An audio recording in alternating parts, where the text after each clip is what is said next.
Gamers, welcome everybody. If you're a Chinese gamer, as in a civilization, or if you're from China, you know, that's cool too.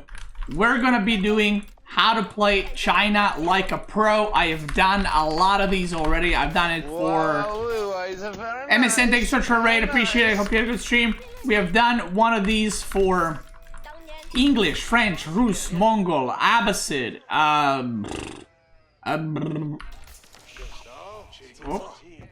Delhi, and now it's China time. And we've done HRE2. So, first things first, there's a lot of controversial opinions regarding do you go IO opener or no IO.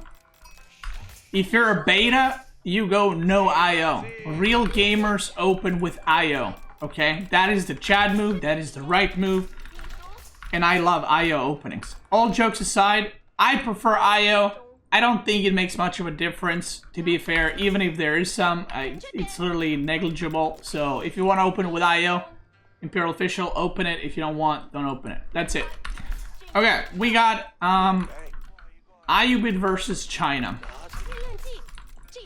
Okay.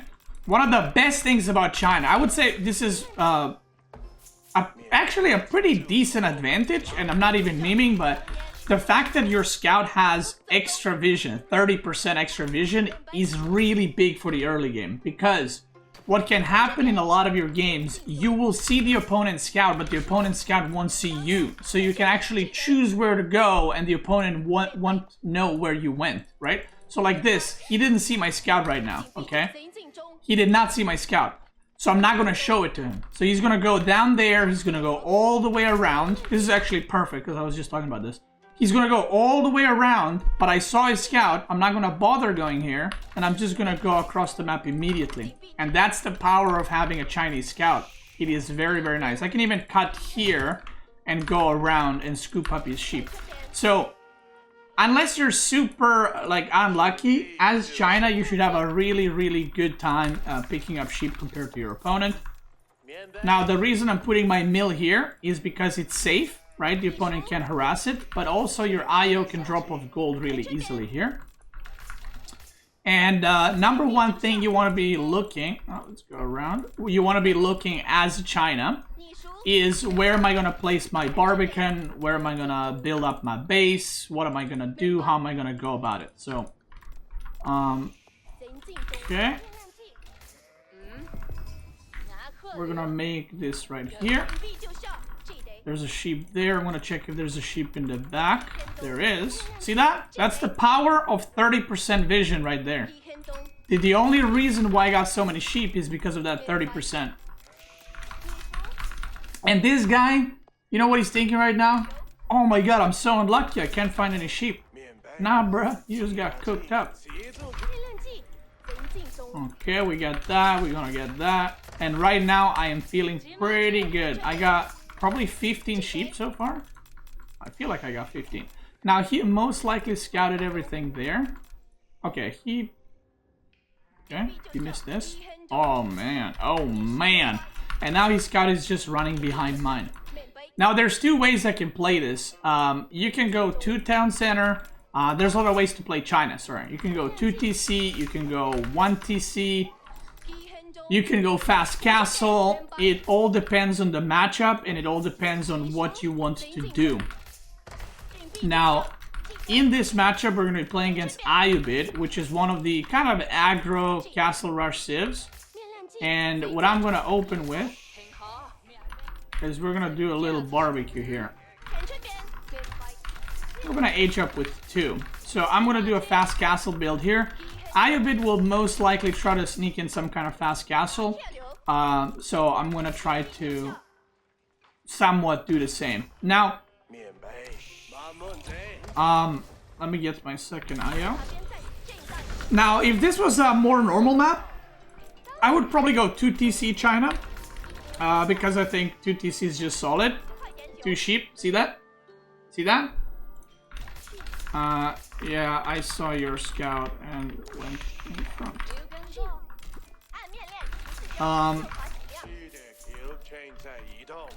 So yeah, he got no sheep, which is very good. So what I'm gonna do, because I got this many sheep, I'm just gonna go for an age up. And see, he's like, okay, that makes sense. I'm gonna go for an age up, and because he didn't get a lot of food, I'm just gonna force him to fight me. Let's fight with the knights, let's fight with whatever, right? So I already, from like strategic point of view, have pretty big advantage. And not just strategic, but obviously the amount of food that I got and everything else. Also, if I made my mill here, this would be harassable by like desert raiders or archers or something, but because it's next to TC, we are chilling. Oh, I actually need a lot more gold.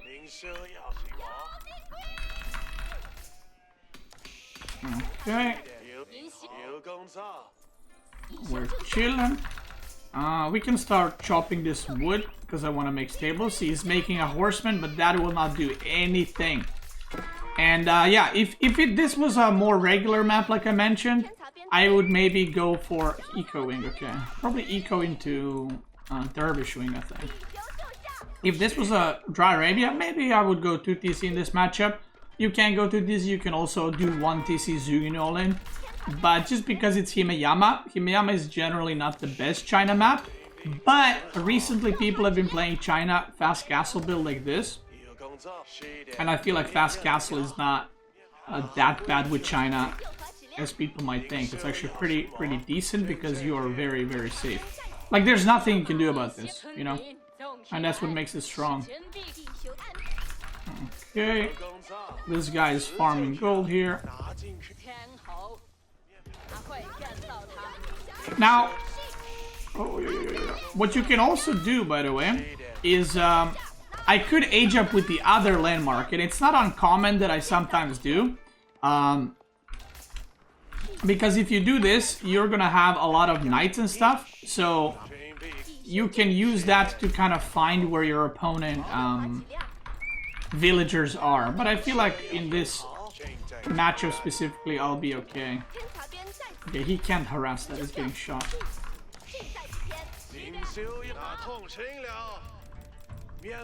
Oh, wow.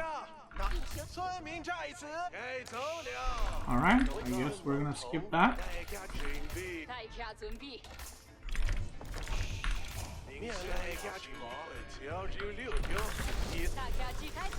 A bit unfortunate, but it is what it is. We will go there. I could have just chopped wood here. It is what it is.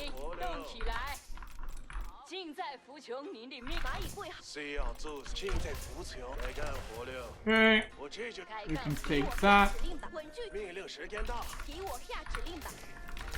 Now we're not going to produce any siege. I just want to get on the whole stable and producing as fast as possible. He got a little angle there, which is pretty nice. I do want to check what wing he's going with.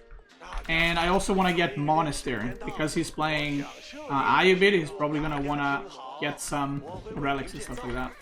Now another thing I can do is to do mini wall here. Let's get some knights. Even if he comes here now... Oh, look at that. He's already out of food.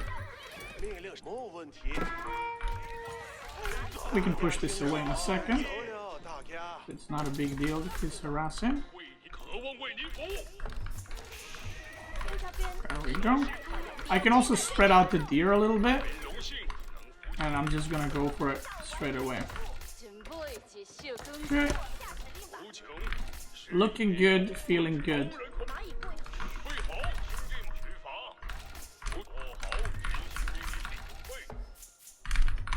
Can get some more upgrades. Now the interesting thing about playing China like this, I could actually just make siege after this, or I can transition into Zuginu or something else. So there's a bunch of stuff you can do as a transition from here on out. Now because he's very exposed right now, he has to go on the outside food sources. There's the dervish. I need to start getting relics ASAP. Because I don't want him having any relics, or at least I want to deny as many as possible. So I'm going to go for this one first, which is like the riskiest one to go for.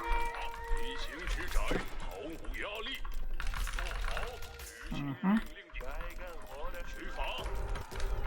we're gonna go for the bottom one.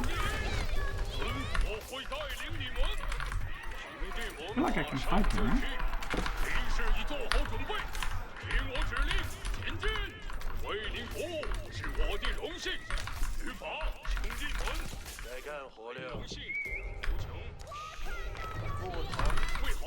Oh my god, are you serious?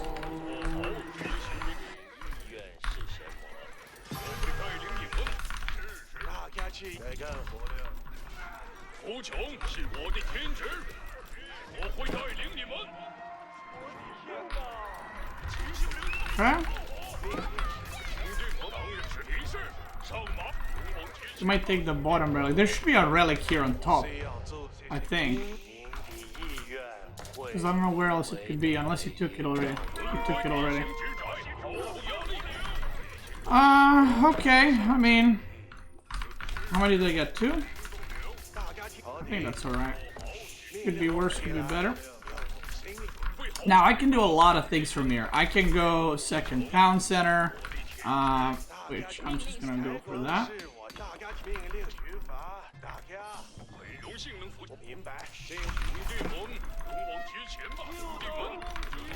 I can just produce more knights if I want to. And, let's see.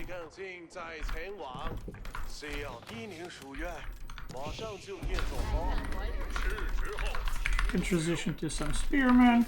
Do a little blacksmith right here.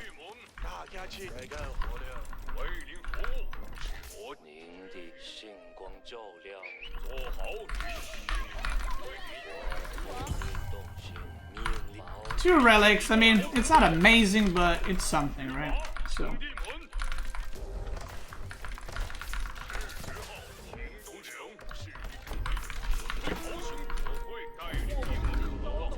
Okay.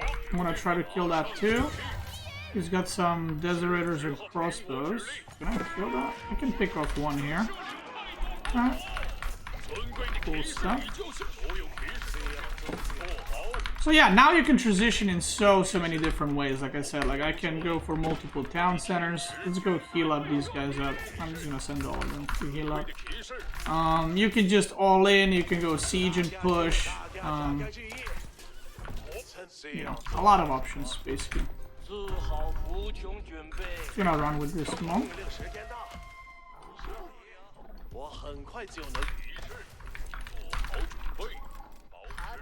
Okay. So I'm in a pretty good spot.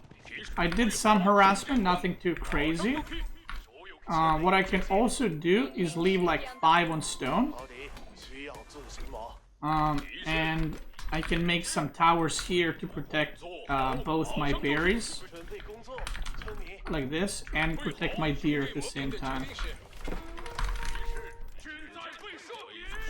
Okay, so he's protecting there, that's okay. There should be some villagers here. No? Yeah.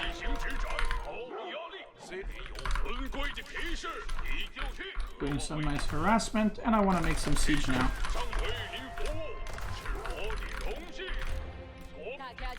Make a tower here just for some vision.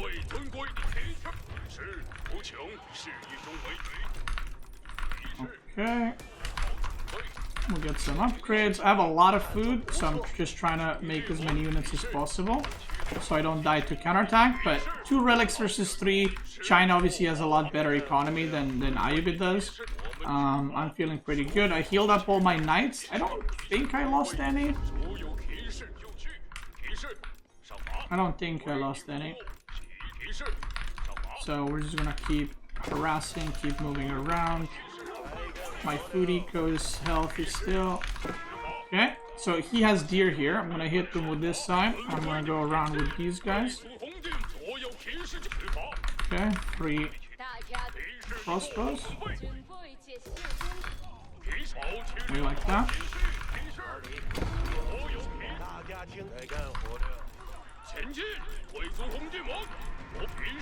Yeah, we pick off 2 crossbows, we go home.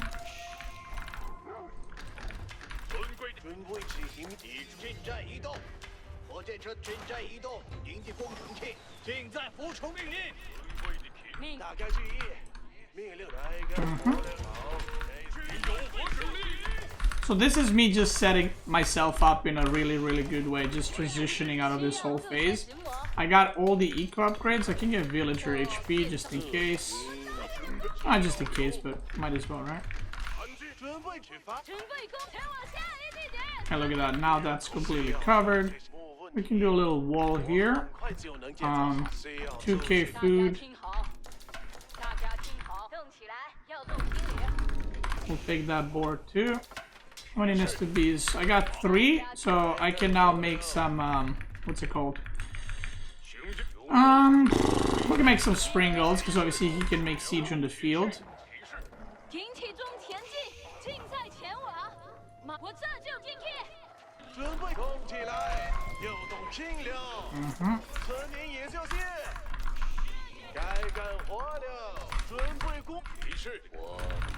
Getting sacred sites, but we don't care about that too much. My second gold is here, so I'm also protecting gold with those 2 towers. And this is how you want to play China. You want to make sure you get some kind of pressure, some kind of lead, if that's what you're going for with the fast castle. And then you just want to make sure you're not taking any damage or expanding your economy. I should be way, way further ahead than he is right now. So we're just kind of playing for that. I'm gonna make another siege workshop just because I don't want to upgrade this where I'm making siege, because it's basically I'm gonna lose out on 2 springles. Springle is 30 seconds. If I upgrade this, I'm losing 2 springles. I would rather just make another siege workshop and produce siege from the landmark instead. Okay, we decap that just in case. Okay, that's a lot of units. But this amount of units from him kind of tells me that he does not have very good eco, because that's a lot of units, right?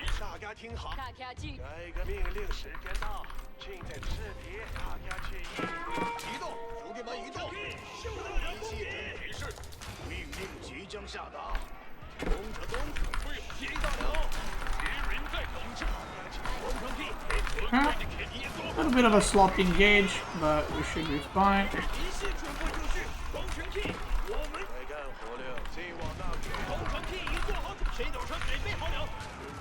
And that should be GG. I kind of got caught off guard there a little bit. I kind of wasn't paying attention. I'm gonna get that. And that's pretty much GG. There's absolutely no way he's gonna have enough to remake that army he just did. And now because I'm running out of food, this deer pack is too far away. So I'm not gonna bother with that. I can start walling that off, because why not? And now what I'm gonna do is very soon transition to farms. And I'm gonna need a lot of farms. You see I have 47 on wood right now. Let's already take some. And let's just, this is a good farm place because I have 2 towers there already. So I might as well use it, right? I'm gonna start making palace guards so I can save up resources from spearmen, so I don't use spearmen wood for them. I can just use the wood for more farms. We're gonna make these like here. I'm just gonna start making big farms. Now he is holding the sacred side, but I'm not really worried. I can go check the north one, what he's got. Look at that Springle Tower. Look how much it's dying. It's completely annoying him for even attempting to go there. Okay. I think I'm gonna wait for 1 more nest of bees. Maybe I can wait while I max out. I can probably just go and kill him right now, but let's play it safe, I guess. I have another gold here. I have gold here. Like, all my resources are super safe.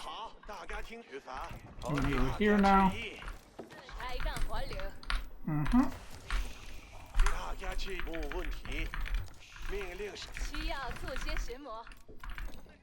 Ayo can honestly just go home. I don't need to supervise food anymore. I'm about to have a lot, and let's go kill him now. At some point, you go and you win.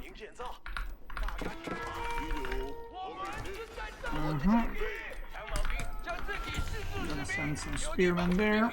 Send 5 for good measure.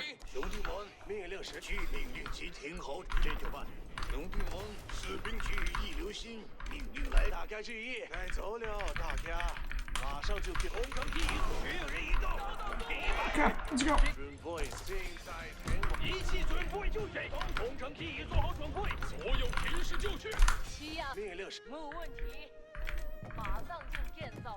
Get more farms. So now my eco is pretty much done. Now we just go blast. I can also go imperial from here if I wanted to. Can do a lot of stuff.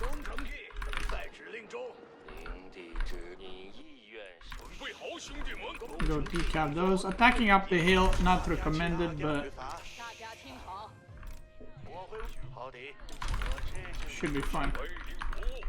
Because you might lose vision. And my advice is to just constantly produce siege, because you know, obviously they're very good and you can supervise the landmark, so you should just make the most out of it. Still getting the blacksmith upgrades. He's not in this gold. Oh, he was in this gold, not anymore. And I can just push through the middle, I think. I don't think I gotta go around, because I'm pretty sure he has no army to contest this.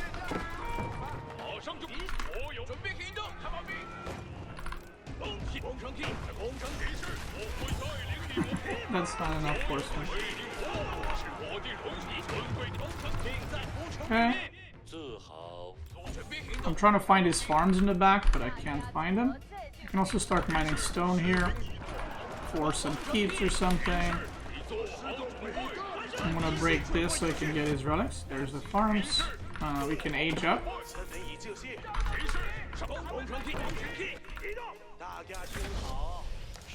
Oh, he's Imperial, okay.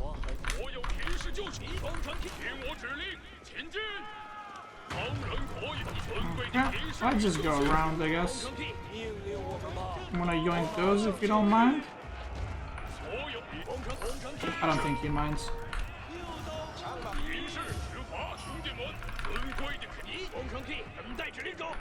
And when you have this kind of advantage, you can just go for it, you know. There's minus 10,000 chance percent XD that he gets this. I'm aging up as well, by the way, so even if I don't throw my whole army, this is very much over. I'm just checking for if there's any siege, but I don't think he has any. Now we can target fire these. Make sure you cover your siege from both sides.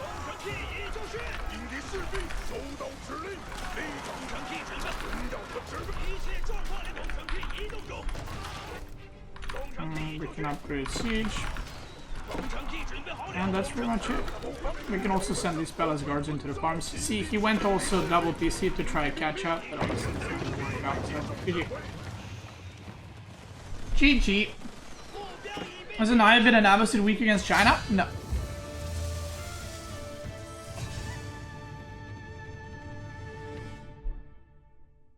In general, China is all about like controlling the map and not taking damage because your economy is very good. Even if you're on 1 TC versus 1 TC, you're getting more eco. Now this landmark, you can put it in a couple of different ways. You could put it like here. Now the problem is with making keep landmarks forward is what's going to happen is you will lose this if you're behind. Against a good player, you will not be able to keep this landmark alive if you're behind. So what's going to happen is the Trebs or Bombards are going to come up and kill it. But if you're keeping it in the back, even if you're behind, you're kind of immune to raiding here because this absolutely destroys any horseman raids or whatever. You always, by the way, a lot of people don't know these, but these stack. So this gathering rate that it gives, it says right here. So when you put them like this, 10%, each one gives 10%. So like these villagers are getting all buffed by all three of them. And the way I like to do it is you can see like it reaches the third one. The way I like to do it is just do it like this, like 3 tiles basically on the bottom, 3 tiles on the bottom of or on top of farms, 2 here, 2 lines here, and then at the end you can also make mills if you want. You can make a mill here, a mill here, a mill here, mill here, here, here, so the drop off is lower. But yeah. And if you look at economy, like I had way more eco that game, even though you can be like, well, not much happened. but that's kind of how China is. Would it be better to make it diagonal then? Oh, you mean because I put the ones to the wall? I mean, sure, but it doesn't matter. Like, this is one of those things where people are like, it doesn't matter, right? Like, you would, let's say if I put the bottom farms, if I put them on the top side, I would get 50 more food. You know what I mean? In that time. But I was going to make more farms anyway. So it's like, yeah, it's better, but you don't, so I see this very often, but you shouldn't worry about your base looking pretty, right? Or like super optimized. You should spend your APM somewhere useful. I actually saw a comment on my Abbasid video. Why is he building houses around TC? Isn't it better to have farms around TC? It is better to have farms around TC, but it's not that important for me to run villagers early game super far out to build something, because A, it costs resources to move the villagers further away to build something so you have place for farms. And also, if you're getting rammed or something, you don't want your houses to be front. You want them to be as close to your town center so that it's harder to, so it's easier to defend, right? So if you have your barracks or your stables or your archer range or your houses too far away, they're gonna get sniped. So that's something you have to think about, right? And I see this very often, and I don't mean this in a bad way, but a lot of lower league players worry, I feel like, maybe too much about like placements of buildings or efficiency of farming or whatever else. It doesn't matter that much. Like, yeah, in a perfect world, sure, but like I'm not doing it bad on purpose, right? But in the perfect world, it's like, right? But in general, in games, it doesn't matter. Let's do it. So the reason, by the way, I'm asking Corvinus to do something, not because, you know, like specific strat, not because I'm like, yo, I want to play against this because it's easy. It's I want to play against what is the most common for you guys to learn, okay? Now, apparently people told me yesterday that Council Hall is not played that much anymore, even at low leagues. So another thing you need to know, I guess, if they are doing Council Hall, you can cover a lot of your base with Barbican, and you can just do the fast castle build that I showed you earlier against Ayyubid. You can just do that fast castle build against English, who is trying to like be super aggressive towards you. Or you can just make horsemen and units and, you know, fight. It's up to you. One thing, if you play China against English, you don't really want to be making Zuginu. One thing to note, you want to make horsemen archers, okay? Because Zuginu are very, very bad at chasing. Zuginu are very, very bad at chasing spearmen and stuff. So it kind of becomes really weird to do that. You kind of want archers to, because they can scoot and shoot a lot easier. Okay. So he might open men at arm, by the way, which is possible. But again, China, I feel like, is very flexible these days. It used to be like, if you guys remember, China used to be only 2 TC every game, and you either go 2 TC or you die trying, kind of. These days, China is a lot more flexible. Like right now, I can look at this spawn and I can decide what I want to do. Which league style should I play? What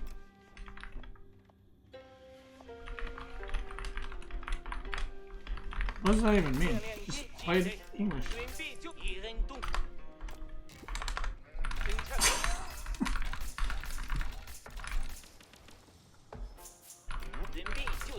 Just normal English, Corvinus.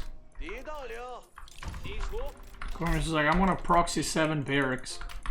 I'm like, listen, nobody does that, brother.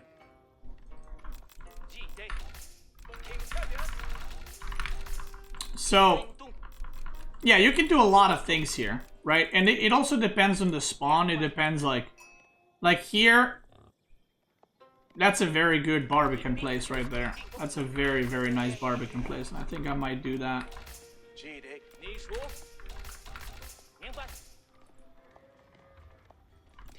So he might come and ruin this for me. He might, like, push away these deer. So instead of going for more sheep and risking to not find any, I'm gonna make sure I'm securing this deer pack so it's in a good spot.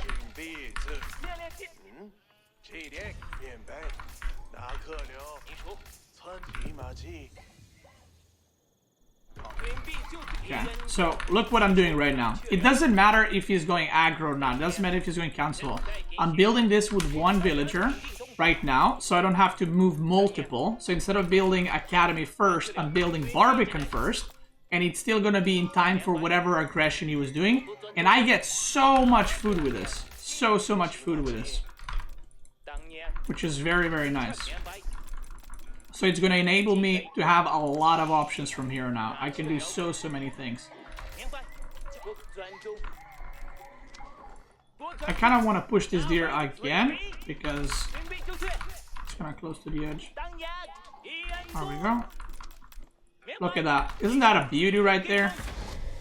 Now, if you're playing lower leagues, right, the opponent is not going to spread away your deer, so you don't need to do what I'm doing, right? You can if you want to. But my point is, you don't need to. Because the opponent is not going to do it either. I'm only doing it because I know he's going to come in and mess my deer up here.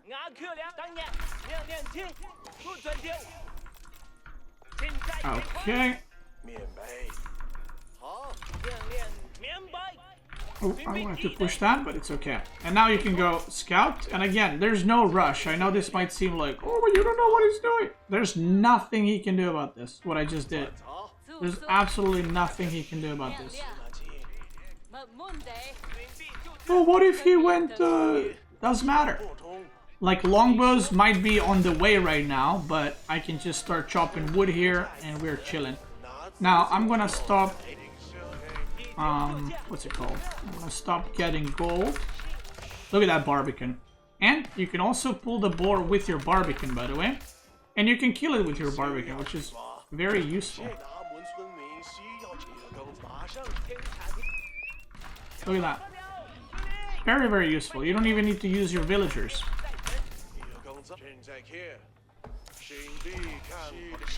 And now we're checking. We see second town center. Then again, I could have gone fast castle here. He's gonna go for deer there. Okay, he's pulling a lot. This might be... I told him to do either fast castle or aggression after it. It's up to him. But to be fair, if I'm him and I see these spawns, I probably just give up on that dream.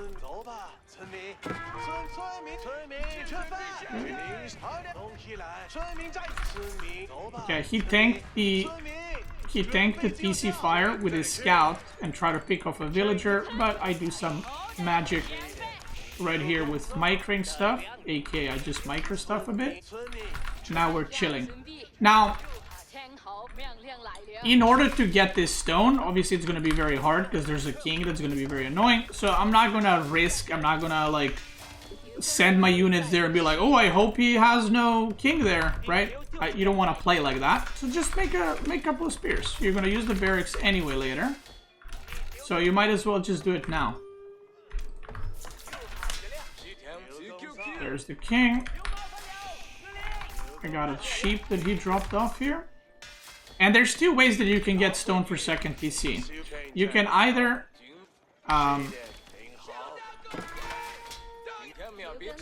okay. You can either get both at the same time, which I would not recommend, or you can do what I'm doing right now, which is basically get enough wood for a second TC, and then go with getting enough stone. So you can do like this, boom, boom, boom, and now we're safe. I can go send my scout again to see what he's doing.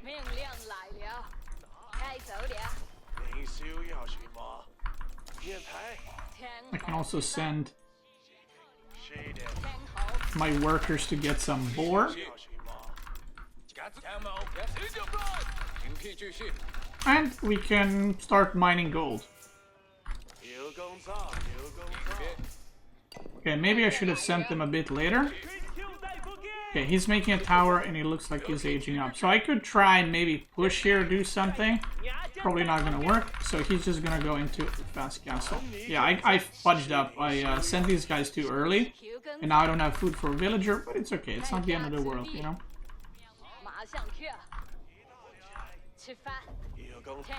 Making mistakes is alright. So I lost a full villager there, but let's just say I lost it to a king, okay?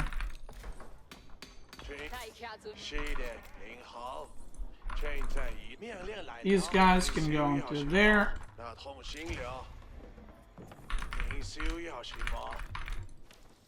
So now these guys are on the board. They're having a good time.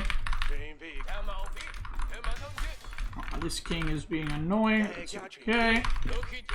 And yeah, I know he's going castle, so I'm just gonna do the same. And this is where you're entering like a normal macro game, right? And because I made the village here, look at that.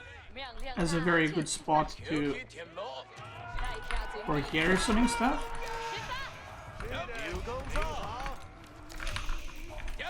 Okay. And with the villagers that I have on wood, I can use it to start walling off sections on the map. Ooh, more sheep. So I can already start walling off sections on the map. So what is an annoying section? Right here. I don't want him to come in here and mess with my business. This is pretty annoying, right? So let's wall that off. And then the king has no entry points. I'm going to make 2 spearmen for here, because the king might come all the way around as well. Now, I got some upgrades here. You can drop off onto the Barbican. Remember that? I'm gonna get the upgrade so I drop off more gold, or they can carry more gold.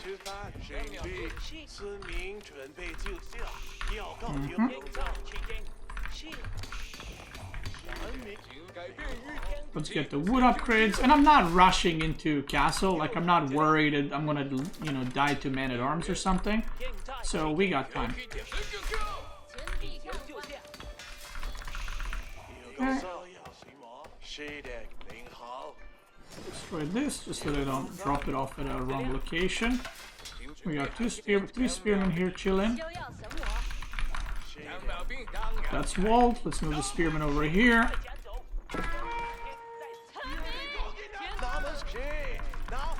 Oh. Almost. That was an almost. Close call for him. You can also wall this.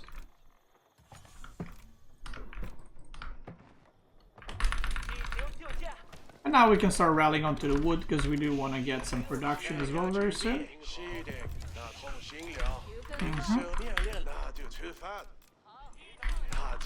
Let's make it there. And now we can choose a lot of things, right? It depends first of all what he makes. So he aged up first, so now he gets to kind of pick what he wants to do, and I get to choose how I want to defend it, right? I'm gonna try to find that king. Would be good to wall this whole section off, just to not be annoyed. I need to see if he's making knights, or is he making men-at-arms? Is he getting relics immediately? Like, what is his priority in all this? I'm also gonna get eco upgrades. Let's make some palace guards. Oh, okay. Knights are in order.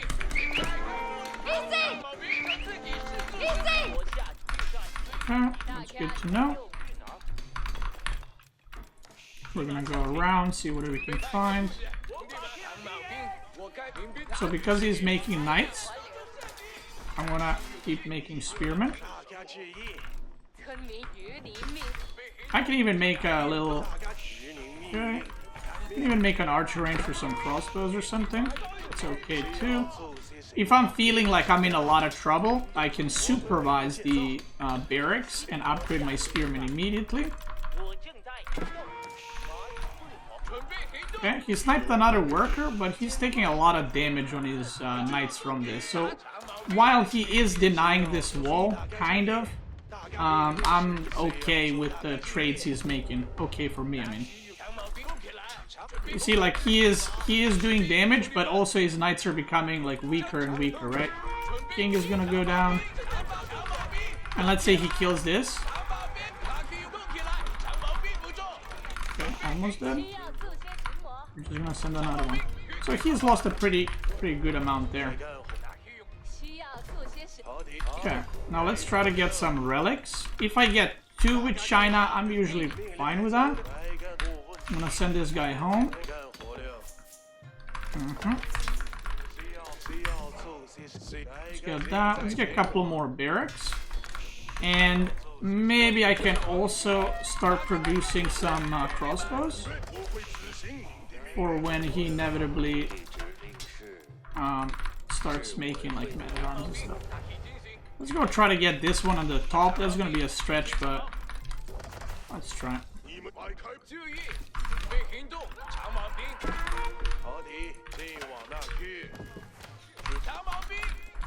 Now the spearmen are very good against crossbows, funnily enough. Okay, and now we can produce siege as well. But yeah, spearmen are very, very good against crossbows. Yeah, I'm not gonna get that top relic. Maybe I can get this one. I should have sent all my army here to make sure I get that relic, but...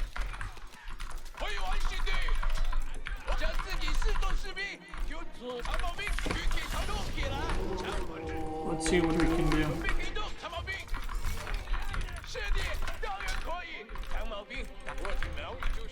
Yeah, I could have sent all my units there, but it is what it is.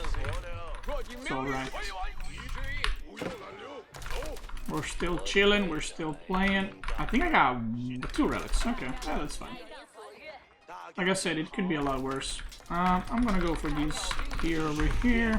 I'm gonna make some palace guards. Let's make some crossbows. And the reason I'm putting a lot of wood here is because I want to transition to farms eventually, and I'm just using a lot of wood for like farms, or sorry, for siege, for production buildings and so on. So you're gonna go there. You're gonna go there. It's gonna stop that. That's okay. And already, even though my army is not that big, I can actually go and put some pressure because I have a component that he doesn't have. At least I think he doesn't have. And also I don't know what landmark he went, by the way, which I should have probably scouted. I have siege. Okay, so I can force him already to make siege, which as an English you don't want to be doing right now. Let's see, does he have White Tower?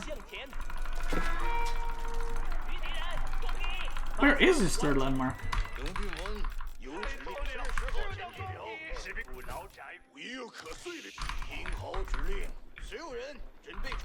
See, he's making men-at-arms now, so the switch was good from me. Well predicted. I mean, obvious switch, but, you know. And now we can make the game awkward with siege, right? Because you don't want to make siege this early as English at all.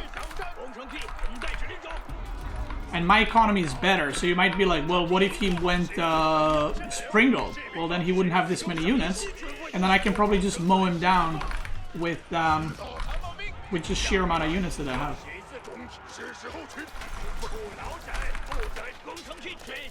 And look how fast I'm being aggressive here.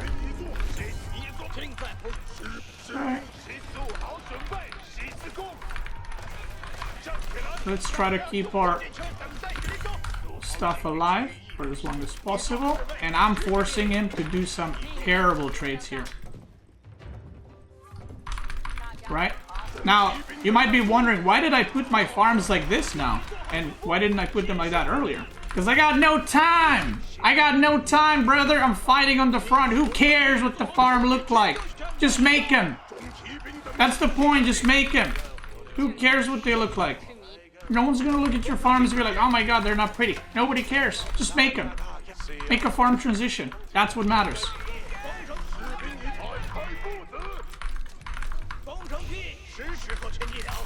King Rip. Now, I know... Let me upgrade that. It might be on this gold over here, so I'm gonna go there. Oh, there's the spring gold now. Okay.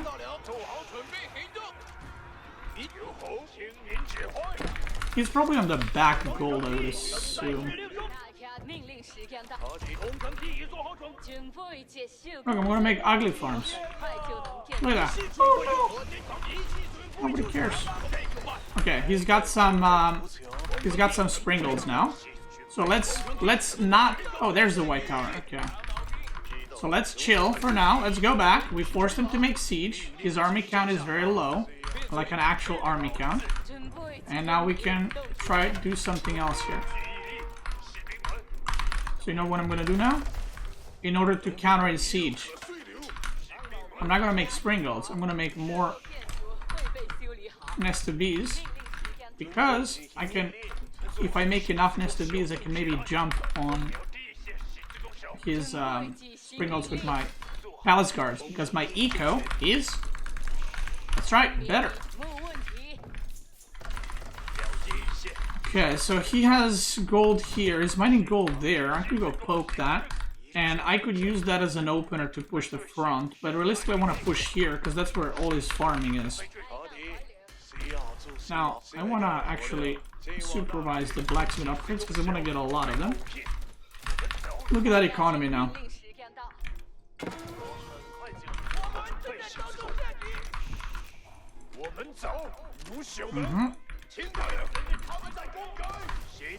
Look at that. It's just a small little run by here. And I'm already so far ahead on villagers, by the way, because I'm China. And now he's even more behind on workers. How many is that? 7 villagers? What I can also do is start chopping the stone.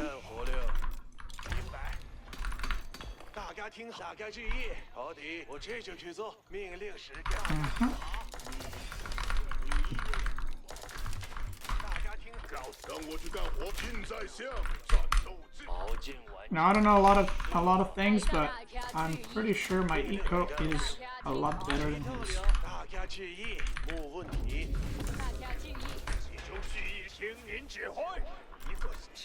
He doesn't see my army here, by the way.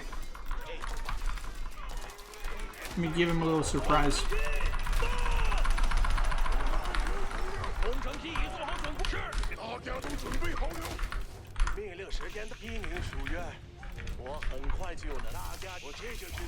See, now I have time, so I can make some pretty farms.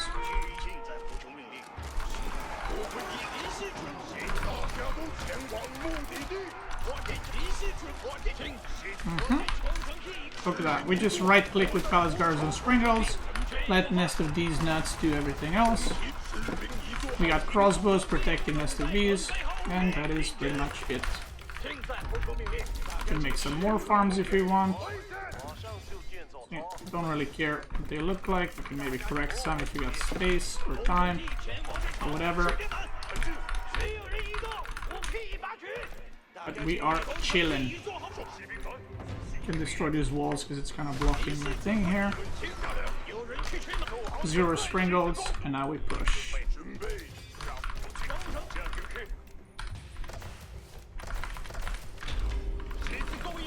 Now, because we're getting a metric crap ton of stone, we can now go for Sacred Side win from here on out. I'm capped out. I'm going in between the TCs and the White Tower because I know his farms are here. How do I know his farms are here? Because it makes the most sense based on the positioning of the White Tower and TCs for the farms to be here. You don't even have to scout it. So we're just gonna go there. And I'm just gonna click the TC. I'm not gonna bother too much chasing around the villagers. Just kill the TC. Gets good damage done. These palace guards can go on the gold. I'll idle his eco, and now it's over.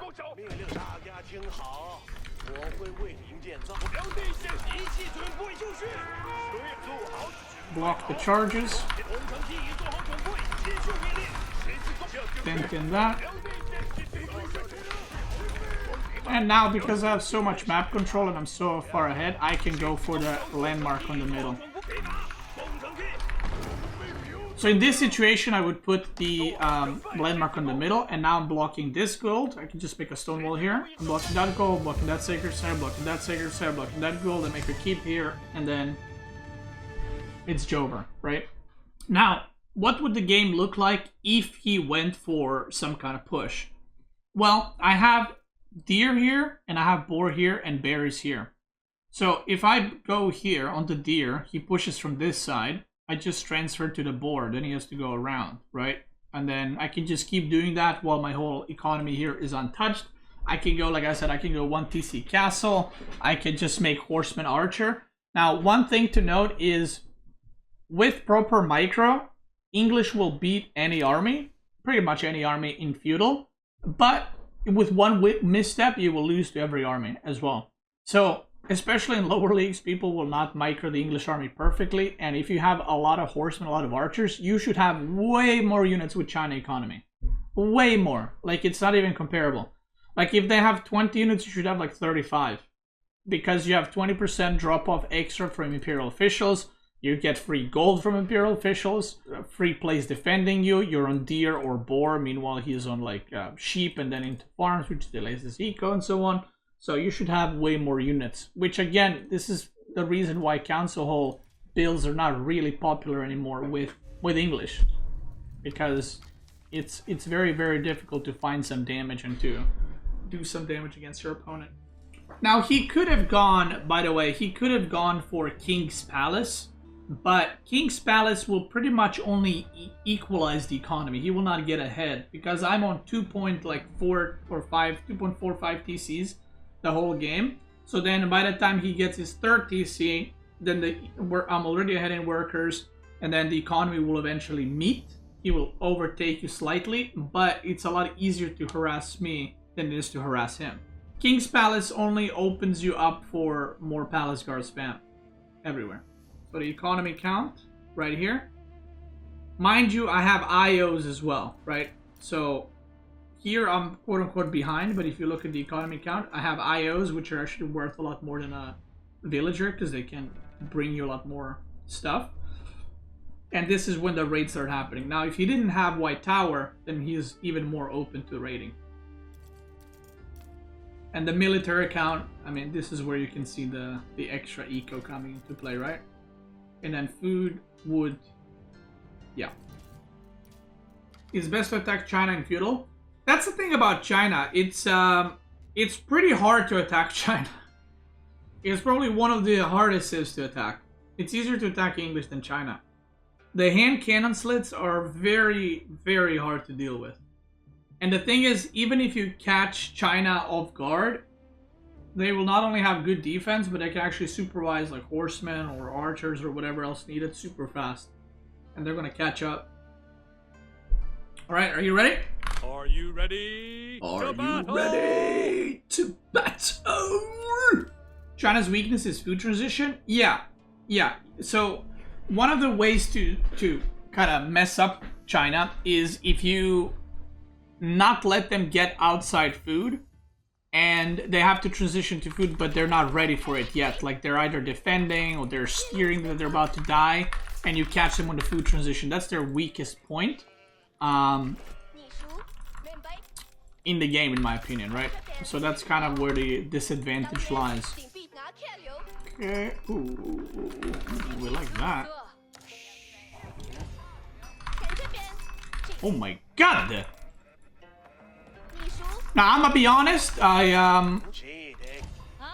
again, I'm talking about this in October 2024. If you're watching this video later on, a lot of these advices that I'm giving you are, in my opinion, very, very good, and you can apply them even if you play the game much later on. There's always gonna be like balance changes and stuff, but some things that are very basic for a civ will, you know, always remain the way they are. Now, Abbasid against China, there was a period long time ago where China could just go 2 TC, and I feel like people didn't also know how to play AOE4 as well as we can today. And you could play 2 TC China into like 3 or 4 TC Abbasid and you can do well. These days, with all the eco buffs and all the Abbasid buffs, I think you should not be entering any kind of economic boom rushes competition with Abbasid, okay? Stay away from it. So what I would suggest if you're playing this matchup, either go for fast castle into like knights and getting the relics and then getting a second TC, something along those lines, and then camping with siege or I don't know, something like that. Or I would suggest you to do a Zugunu all-in. So China is very strong with Zugunu all-in against a lot of civs because once you get enough Zugunu, they actually kill horsemen, they kill knights, they kill men-at-arms, and the best part is even if your opponent ages up and has castle men-at-arms, they can still die to Zugunu because you're gonna have like absurd amount. So what I'm gonna do is I'm gonna just all in. Because why not? Hopefully he's not listening. Otherwise, Alright, so what do we got? We got 11, 12 sheep. That's very good. Obviously, getting as many sheep as possible is the goal, so that he has less sheep and he has to transition to food or farms or whatever else. Now, because I'm going to be the aggressor, the farming is not as important. Oh, sheep are blocking. Or sorry, not the farming, the Barbican. Placement is not as important, so I'm not looking at this like, oh my god, where do I place Barbican? Because I'm going to be the aggressor. Maybe what he will do is like counterattack and be annoying with the horsemen or something, right? But I'm not going to be suffering major damage. So I'm looking at this. There's no really great place for Barbican. I mean, I could Barbican like here or something. And then I can wall off this side for food. So that looks like a good plan to me. So we're probably going to just do that. Yeah, let's just do that. I kind of like that. Sup, Chief?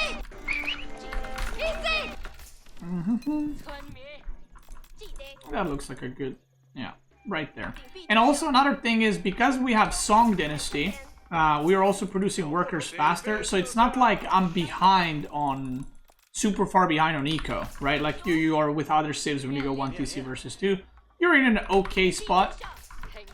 You're obviously not ahead, you gotta do damage, but if you do some damage, you can actually transition out of it. Whereas most civs are like, you kind of have to kill Abbasid. Okay.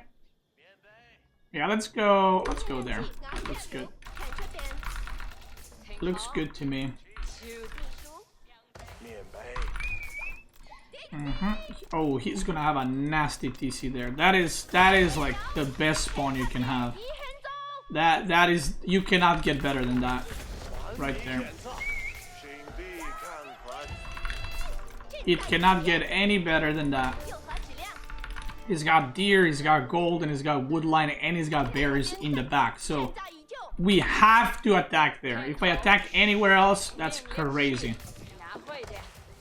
Okay, we're gonna get IO set up, and I'm just setting up my eco for massing units right now. Yeah, that is a crazy spawn. So he's gonna wall here most likely, but we're still gonna wanna attack there. I might even do a tower here. That's something I like doing if the opponent has like a really good spot, like that. I like just going with a tower. We're gonna get double broad axe immediately,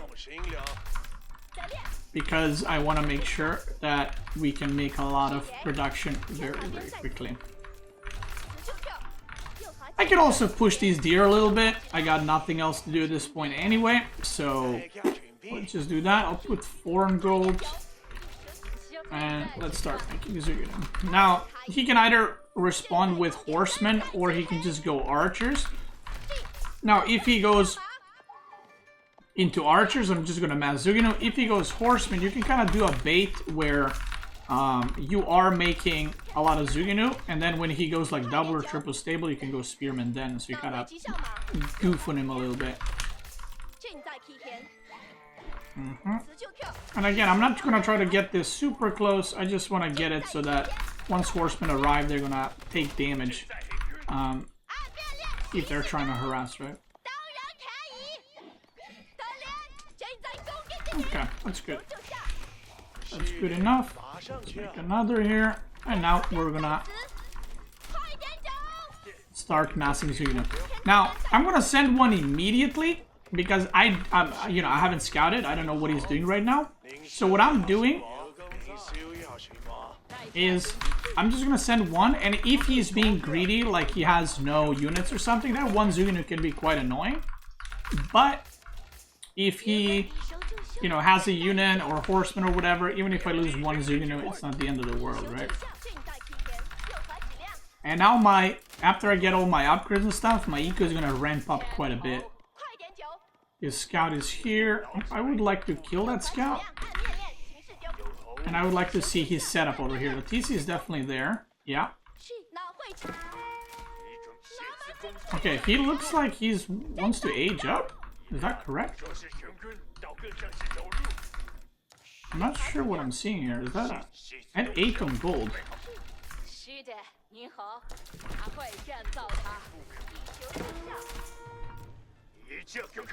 Oh, that's walled. Okay. Yeah, he might be trying to age up here. I mean, the spawn is very, very good for it, so I can't really blame him. I'm gonna go siege engineering first, because I have a feeling he might not be making units. Yeah, I think he's rushing age up.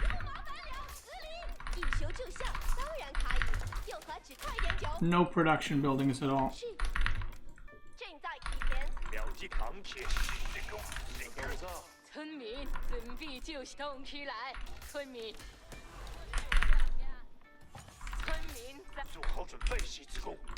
Okay, we're gonna go Rams immediately, and we're gonna push that town center.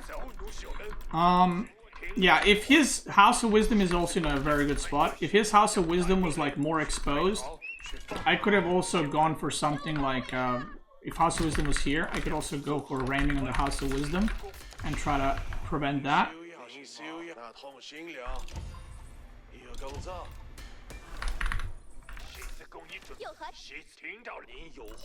Let's see what we can do here.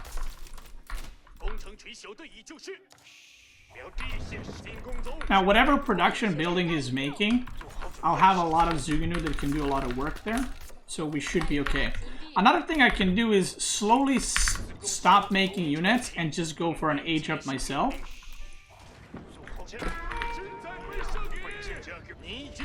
Yeah, so he has a lot of workers there, so he's going to be defending, which is good to know for me.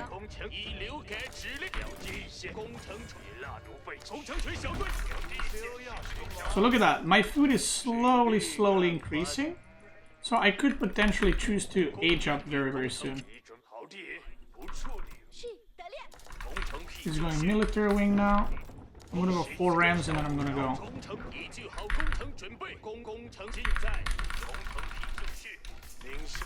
Now, if I kill this TC, right, and he ages up, then it's 1 TC versus 1 TC and he aged up. And assuming I age up somewhat quickly as well, that's a pretty okay position for me.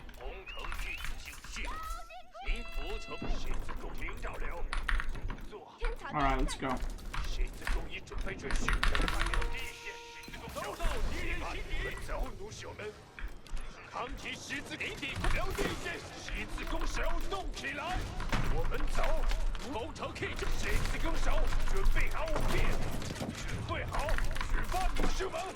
We want to use line formation so that I'm not overkilling all these workers.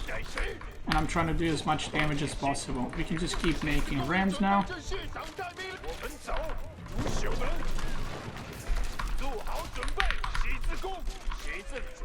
That's a lot of workers. Like, this should be game over already.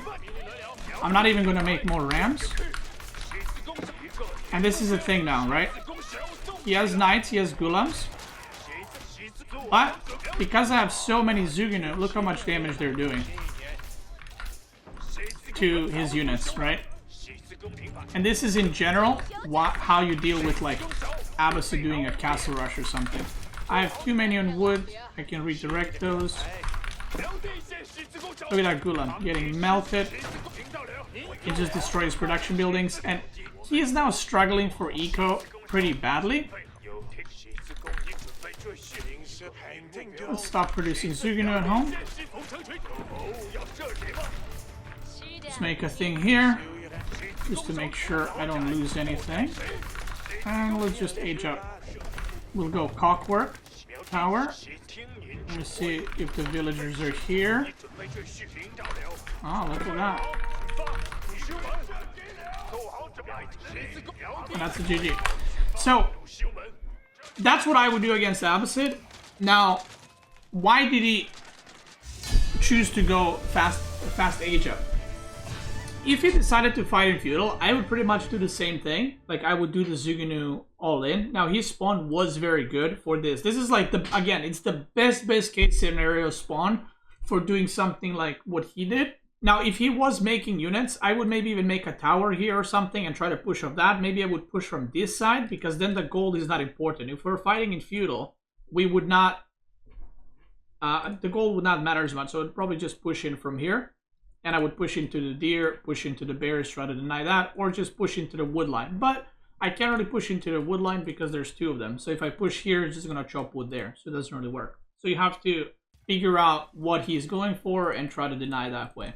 Beastie literally told him what to play and knew what he was doing. I literally did not tell him to do this, and I literally did not know he's going to do 2 TC fast castle, but thank you. I told him to go eco wing 2 TC, and then after to do whatever he wants. Eco wing 2 TC is like the most basic thing you can do. This might shock you, but when I play games, it's very rarely a strategy a surprise, because I use my scout to scout. And then I can see what the opponent is doing, and I can counter it by using my eyes and these, right? No way? Yeah, that's how it works. And also, French doing 1 TC is not like, what? He's French 1 TC? No way! Yeah, that's been a thing since the game came out. Alright, game number 3, 4, I don't know what number we're on. We're gonna be doing China versus French, where, the chat has chosen 1 TC all in. Now, in general, when you play against Night Civs that are super all in, there's multiple ways you can deal with it. You can be more greedy, you can be less greedy. Again, it's up to you, right? I think I just saw a scout there, but I'm not actually sure. So it completely depends how you want to defend this. You can even, with good spawn, you can even pull off 2 town centers. So if that's something you're comfortable with, you can go with 2 TCs.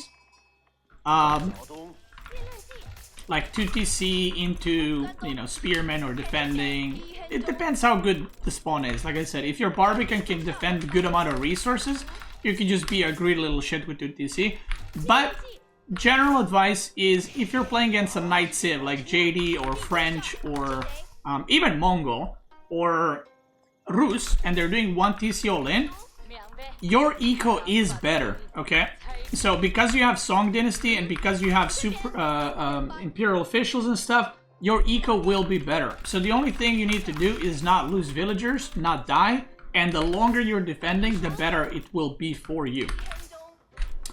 And also, the more Zugino you have, the game becomes a lot easier for you. So the idea is that, yes, you can go to TC. You can even try castle rushing. I think castle rushing against French is probably possible. But you're most likely going to run out of food. So I would not suggest that.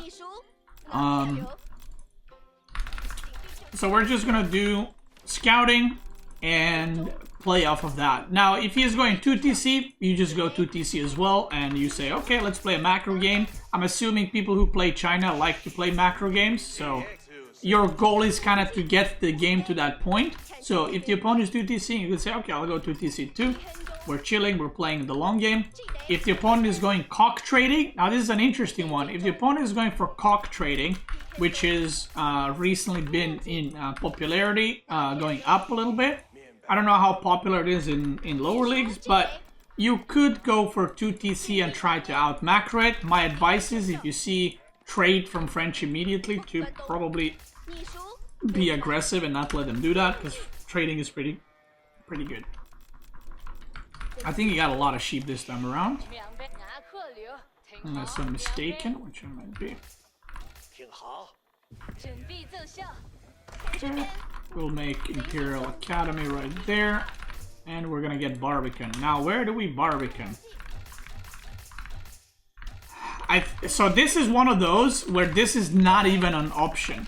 I don't have an option to Barbican, because there's only one. I have to Barbican here. I have to, because if I don't, all my food is there, including my main berries. All my food is there. So I'm gonna have to go there, and I'm gonna have to make sure that is secured. If he's aging up with like 5 workers to go for super fast night, I have to pull like 5-6 workers to make sure that Barbican is completed. Otherwise, I will simply lose out, because he will make units and I will run out of food first. If I get that sorted, then I'm in a really, really good spot.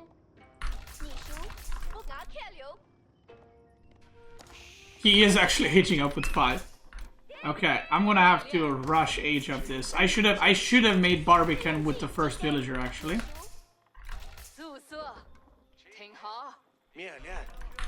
But it is what it is.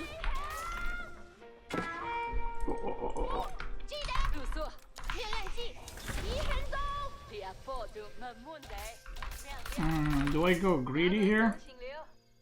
No, we're gonna go here. I'm gonna just send 8 villagers there, and I'm gonna disrupt his deer. So maybe he goes, oh shit, he's splitting my deer, let me go defend that. I'm gonna be annoying here.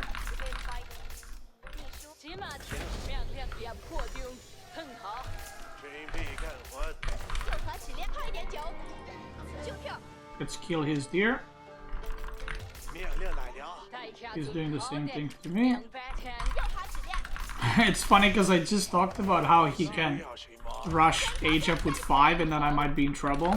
And then, see, I use these eyes. It's crazy. You use eyes and you choose strategies based off of your eyes. And now, because he sees that there's no point to go across the map, because I've successfully gotten the Barbican up, what he's gonna do is he is simply going to chase my scout. Blacksmith already.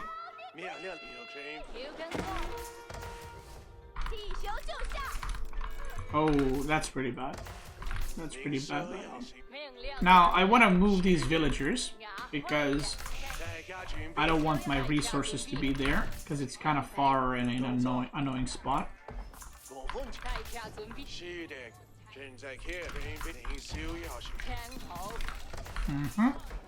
So what we can do is let's get wheelbarrow. Now this is a very cool move that you can always do, by the way. I'm going to show you right now against Knight Civs. Especially if they're aggressive early on.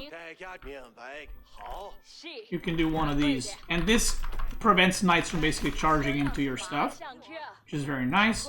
We're going to get gold here. And with the deer gathering here, this place is really good as well for me.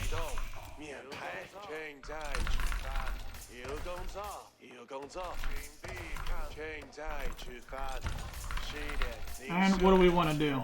Okay. Oh, he's gonna go for it, okay.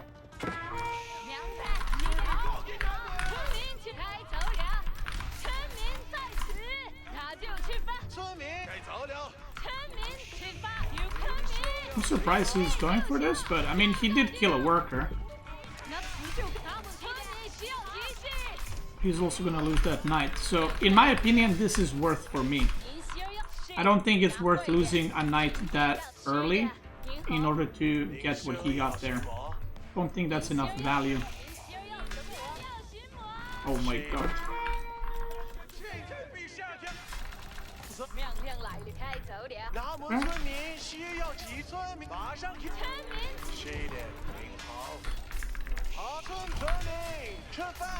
Sometimes your opponent is wild and you gotta adjust to it.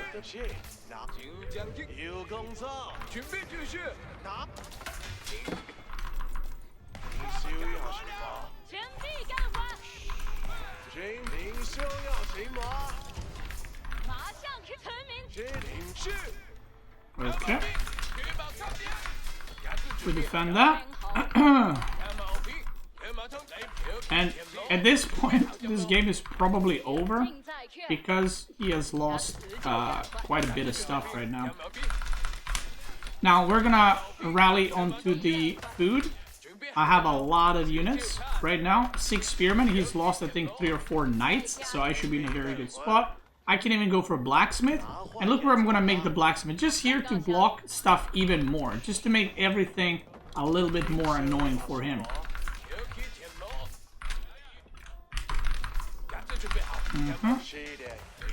Can upgrade that. My eco upgrades are almost all done. He got in just in time. And for the people that are like, yo, I can't micro like that, don't worry, your opponent will also not be able to micro the knights as well as Corvinus can. He won't be cooking as much as Corvinus, so you'll be okay. No, you can't just say that. We're gonna make a village there, so if he runs around to harass, we can just defend by garrisoning. Now there might be archers here or something that can be a little bit annoying to deal with, so I need to be careful about that.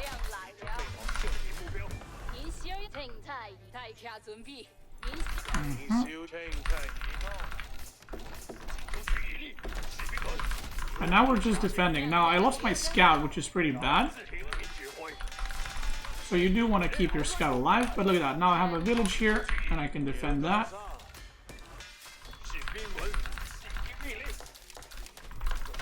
And from here on out, my goal is to actually secure the other food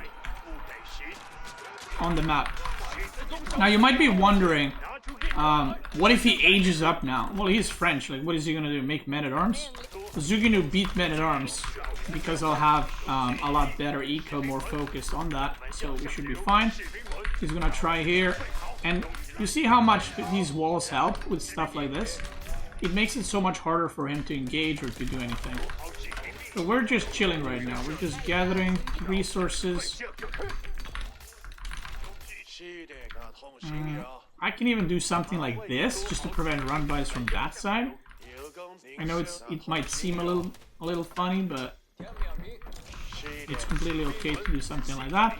And I want to secure this part because that is a lot of food there. This is double stable that he's doing, by the way, because he cannot have that amount of knights, especially after losing 3-4 knights early on. So I'm pretty sure this is double stable play. Now, I don't feel super safe taking that yet.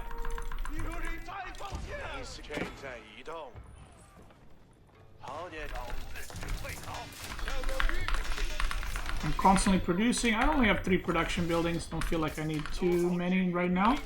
So now I can either age up slowly, right, safely, slowly, or I can just keep producing units.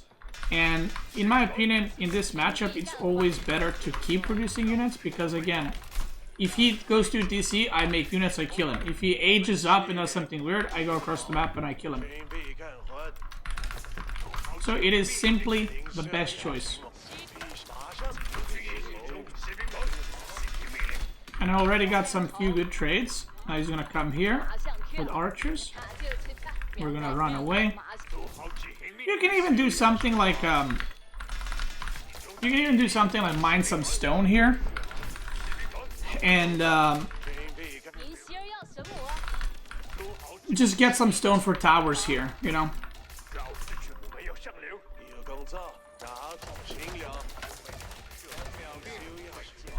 I'm gonna get siege engineering because why not?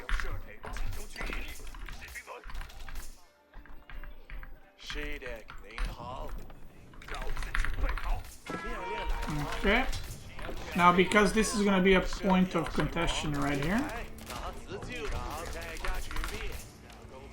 well, let's just move away. You know, why risk bleeding villagers when we can just move away and we can fight with units here?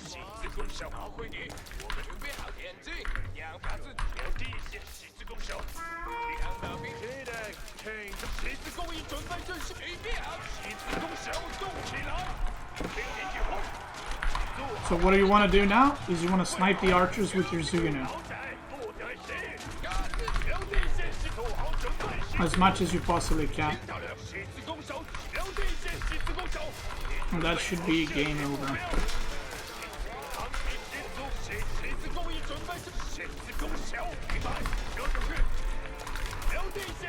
You can use villager supports this if you want. And now, from this point on, when he lost his whole army, again, my best advice is just keep making units. I would rally across the map, but I would make 2 rams and end the game. Or you can attack his food source or whatever else. I got siege engineering because I already got so many resources, and I'm probably going to use it at some point. So, yeah. You told him to 1 base, yeah. So, yeah, you can see, I'm pretty sure this was a double stable opening into a double archer range. So, whenever you play China against aggressive civs, like this was This was a pretty good spawn, I'm not gonna lie. For me, this was like a Marine Lord level spawn. When you play China, it's all about securing food for yourself. Because the aggressive civs, no matter what they are, whether they're English or French or Mongol, they will always keep spamming units and keep attacking you. And the moment you run out of food, that's your weak spot, then they're gonna go for it and then you're kind of dead, right? Now let's say, so soon I have 450 wood, so I can even make a second TC now if I want. But let's say I make 2 towers here and I get this, right? That's going to be a lot of food, and that's going to be plenty of food to even go castle and transition to farms. But let's say this doesn't exist, okay? Let's say this is over here and there's no way for me to access it. So what would I do? So I have like 3-4 sheep remaining here, right? So maybe like 300-400 food because they're kind of eaten already. I got berries. I got berries running out here. So what would I do? I have a lot on wood, so I would just place a granary and I would just start placing farms around it. And once I make about 20 farms, because at this point I can start making like 8 plus granary, right? What I would do is I would supervise the granary because I don't have other food. So I might as well supervise it to get some more value. So I would actually stay on one granary for a while and make like 20-25 farms. And then after that, once I have my second TC and whatever, I would add more granaries, right? So that way you get more value. And it's always very important for your Zugunu to target fire the archers in matchups where the enemy civ has knights. If you target fire knights, archers will kill all your spearmen, and then you're gonna end up dying. Alright, so this is the game number 5. I don't know what it is. We're gonna be doing Mongol or China versus Mongol. Now, one of the easiest civs to defend the Mongol tower rush is China, because you can make a barracks and you can supervise it and make a lot of spearmen, and then the opponent is in a lot of trouble. By the way, this is Corvinus for people that are still not aware who I'm playing against. He's helping me out, so shout out to Corvinus. Check him out on Twitch and everywhere else there's to check out. He also does coaching, so if you guys need that, go for it. Now, so we discussed it in the chat. Does he tower rush? Does he not tower rush? And at the end I told him, just do whatever you want. Like if you want to tower rush. If you don't. Okay, that's it. So this is what I'm going to do from China point of view. So we're going to make food right here. And I like to open with barracks against Mongol. Oh my God, what the fuck are these workers doing? So let's add here this as well. Now, this is what you can do. You can simply go for an age up, or you can make barracks to defend. Now, my advice is to, use your eyes and scout what your opponent is doing. That's the best way to play this. You just go scout and see what the opponent is doing and decide after that. He is chopping some wood there. I don't know where his Ubu is. I'm going to try to find it. And I personally like to just defend Mongol tower rush with barracks and units. But maybe you want to do something else. I don't know. So what I'm going to do is I'm most likely going to go barracks anyway. I'm still scouting. Okay, Ubu's right there. Now, okay, there is barracks. Okay, so he is going for it. Now, what I'm going to do, look, he has a Khan right here. So Khan was... Where's this arrow? Like here. So Khan was on the bottom side. So this whole side should be free with sheep. That's something you got to pay attention to. Try to remember. So he is going for spearmen. Now, he might do constant spear production. He might do a fake, like 2 spearmen into fast age up, forcing me to overmake spearmen. So that's something you should be careful about. But we are going to be fighting in Dark Age. And China is very, very good for it. So I'm gonna go from this side, and you'll see in a second why. Maybe Khan went from this side, actually. Yeah, that might be what happened, actually. He might have gone from this side. I didn't actually see if I saw Khan. Probably did. I'm just yapping and playing at the same time, so I'm not paying attention. Now we're gonna make a barracks right here. Yeah, he definitely wasn't this side, so I think he got all the right side sheep, but that's okay. Okay, we're gonna have those guys chop wood because we're gonna be producing a lot of spears. So there's a little trick you can do here. You can do something like this. You queue up spearmen, you drop off food, you pick up, drop taxes, supervise the food, okay? So if you want to min-max as much as possible, you can wait until villagers are about to be on 10 near food. You supervise food again, right? They drop off, you go back to spearmen. Boom. That's how you get the most efficiency. And now I am cranking spearmen right now. Supervise food again. And you can just keep doing that back and forth. Or you don't need to. It's up to you. Now, I can push already. And you know why? Because what is he gonna attack? If I stay in my base, or if I leave my base, what is he gonna attack? There's nothing he can attack right now. So I'm just gonna push across the map. Because I'm not worried that he's gonna, you know, kill me or whatever else. And we can produce crazy amount of units right here. He might be aging up, and if he is aging up... there's spearmen. Okay. Okay, he is making spearmen for sure. Now we know. Okay, now we know he is producing spearmen. And he's slowly trying to age up. So that's something I'll have to have in mind. Okay? He is aging up. He is not gonna all in off of this. So he's not tower rushing, he's just putting some pressure with spearmen, but there's nothing he can attack. Okay, I wanted to kill these gold villagers. How many does he have? 7? I have 8 spearmen already. Okay, he's got 8 too.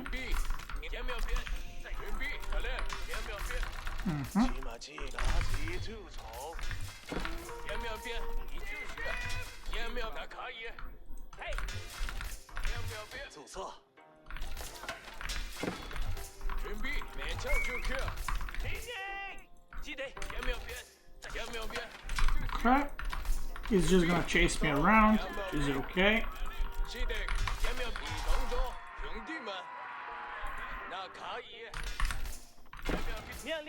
So what I'm gonna do is I'm gonna try to pick up this couple of villagers. And now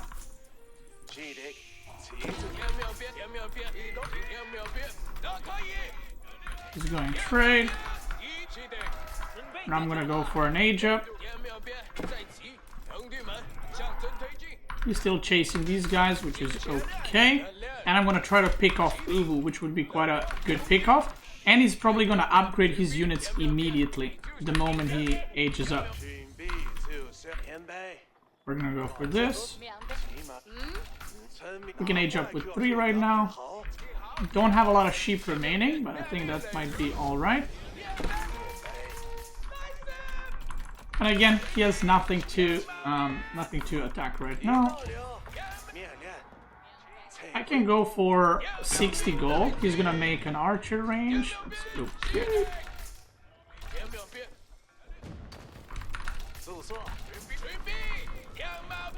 I think I should be able to get this. I mean, he's gonna need to repair it, but he's gonna need to use quite a bit of wood on that in order to repair it, so I'm okay with that.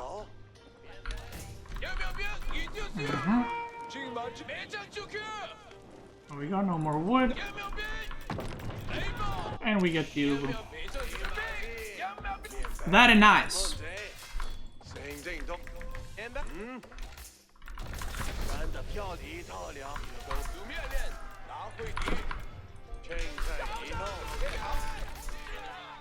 So I know he doesn't have wood, so he's not producing more archers because he just couldn't repair. So I'm just gonna go poke a little bit. And now let's go scout, see what he's got, see where the trade is, and all the other good stuff. Now, I do want to get a little Barbican.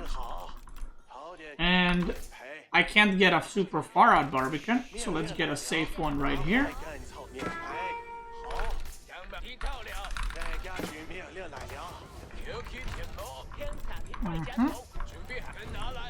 The archers are here chasing me.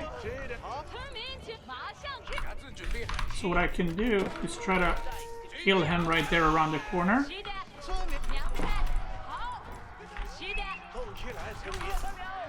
Oh yeah, that's pretty bad.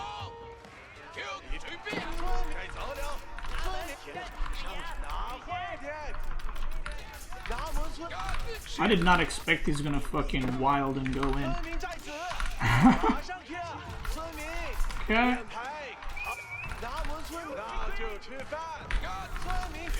Okay, so he's lost his whole army there.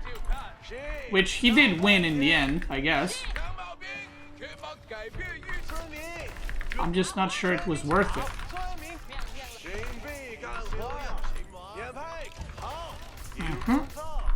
Now he's on deer here. The trade has not started yet, by the way.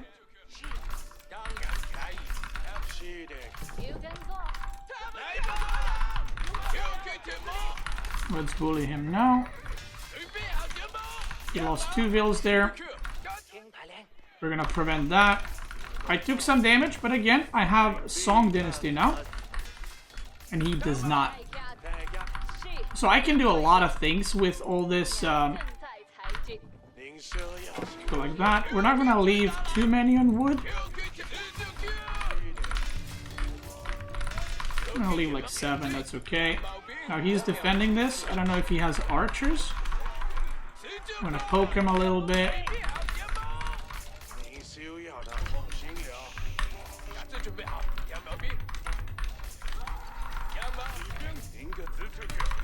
Now I'm just gonna go harass.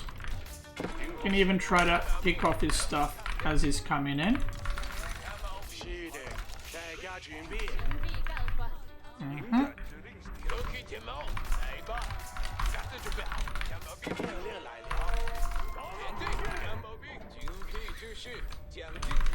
Oh, he might be trading like this way.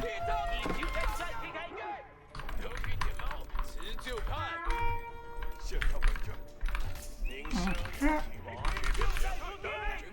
He might be trying to trade like both ways, basically, is what I'm trying to say.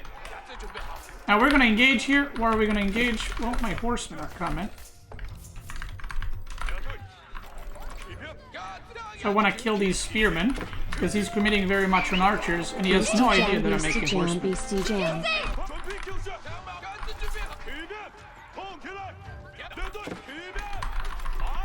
Okay, kill that.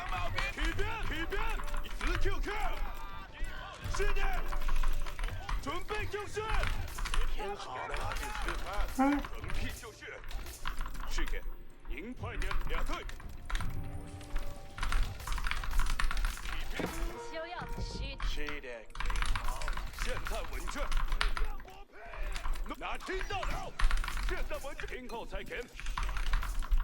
Okay, there's the trader. I think that's one of the first traders, if I'm not mistaken.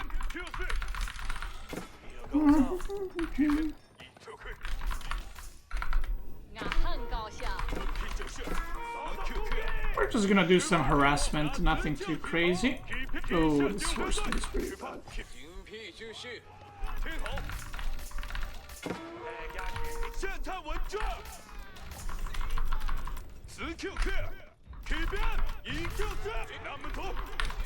So now the problem with Mongol is he has a lot of the area to cover and he doesn't have enough units to cover it with.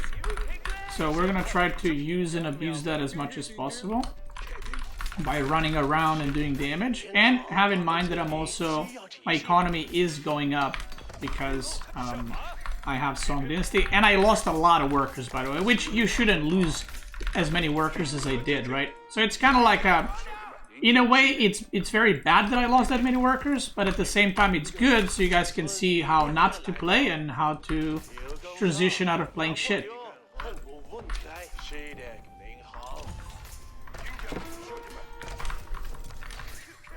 Okay.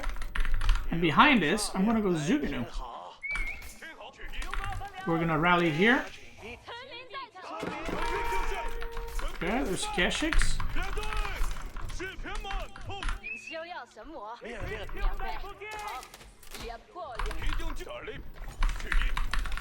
That's okay. Now, he might be trading to this side because he has a thing here too. I'm not sure if he is.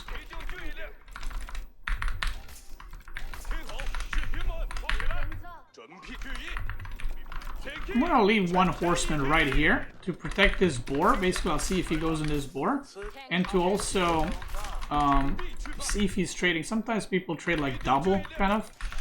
Like if one doesn't work, I got the other one, kind of thing. And the longer this game goes, I'm gonna have more and more space to harass and work with, like this.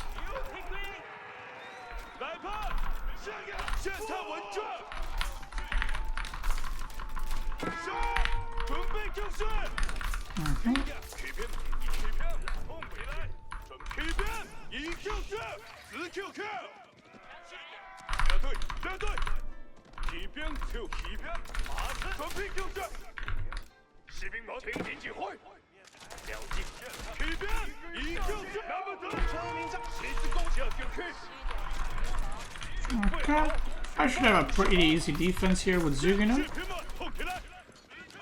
Let's swap this guy. Okay, very nice. Now I could actually go for an age up here, because he's like all over the place right now, right? He's trying to defend, he's steering, so I could go for a little age up right here, and I'm gonna harass this side. He ran out of food here, so he's probably on these berries. We're gonna send these guys around.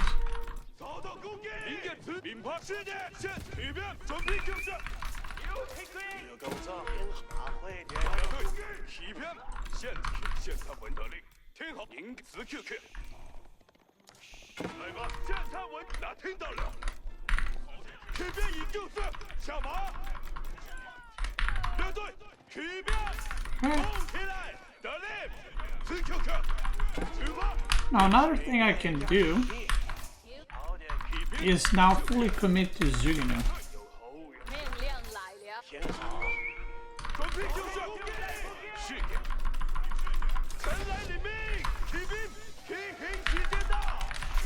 He's losing a good amount of workers. Now imagine this game if I didn't lose like 8 workers like a fucking Pepega, right? It would be a lot better for me.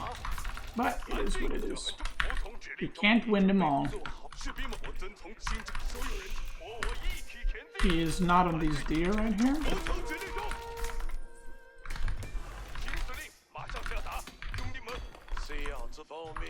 I could also wait for a nest of bee and then send that as well. I could make a knight, but I think making just mass Zugino here is probably going to work out a lot better for me. Because they're very, very strong, and I can make a crap ton of them.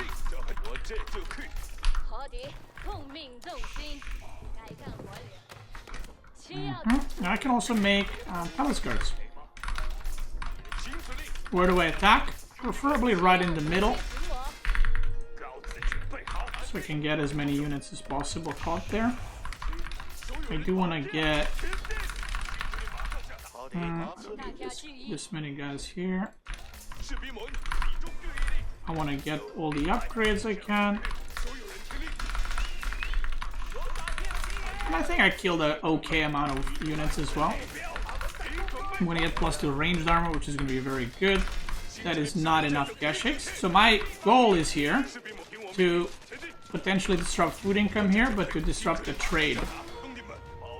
Oh, that's really bad.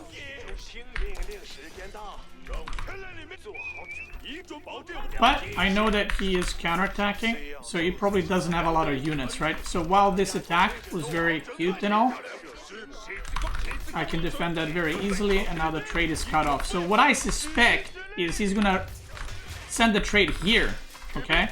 So I'm gonna redirect my reinforcements immediately there. Because that's what I would do. I would just go there.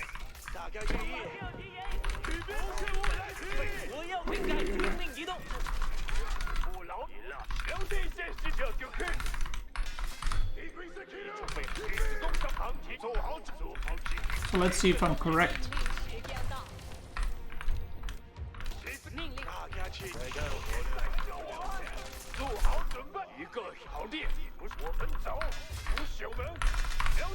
Let's get Spearman upgrade, and let's get some relics.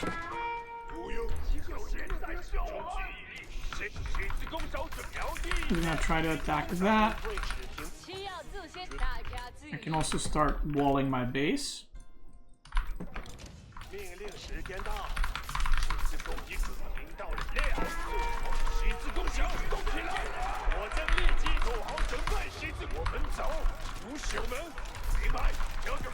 I have too many units, I think.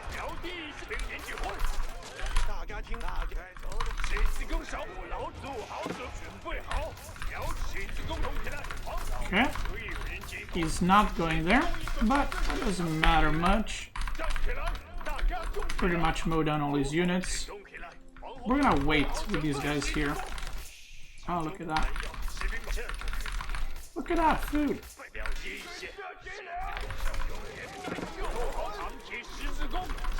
Now we're gonna mow these down. Let's make nest of bees.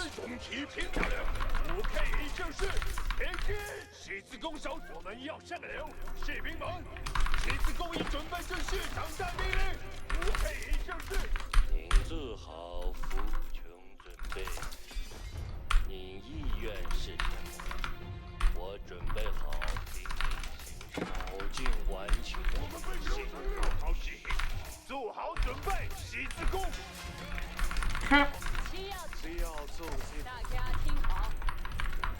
Let's get a second TC. I've done plenty of damage. Let's secure our base, like I mentioned earlier.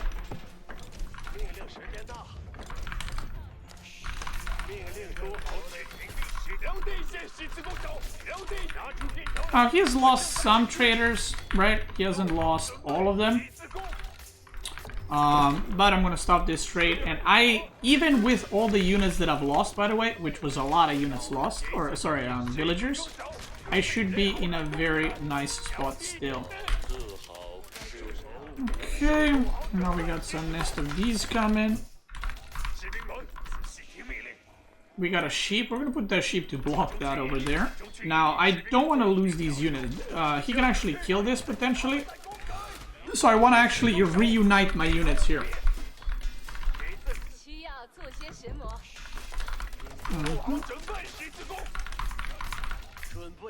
I want to get them all together because that's a big number of units that I don't want to lose, and you can see he's trying to engage them.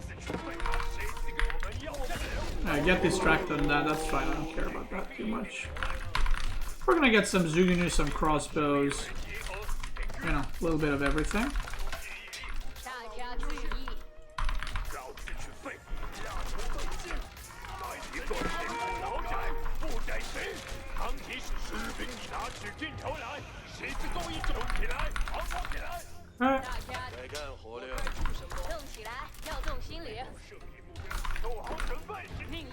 Let's go for 2 more TCs, because why not? We're feeling pretty good. Feeling good, looking good.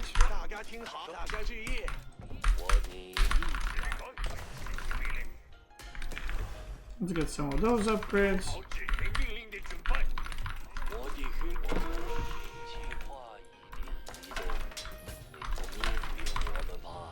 He's pushing here. We can say, alright, let's fight, brother. Look at this army. His army is tiny. I can just go kill him now. Let's just do that.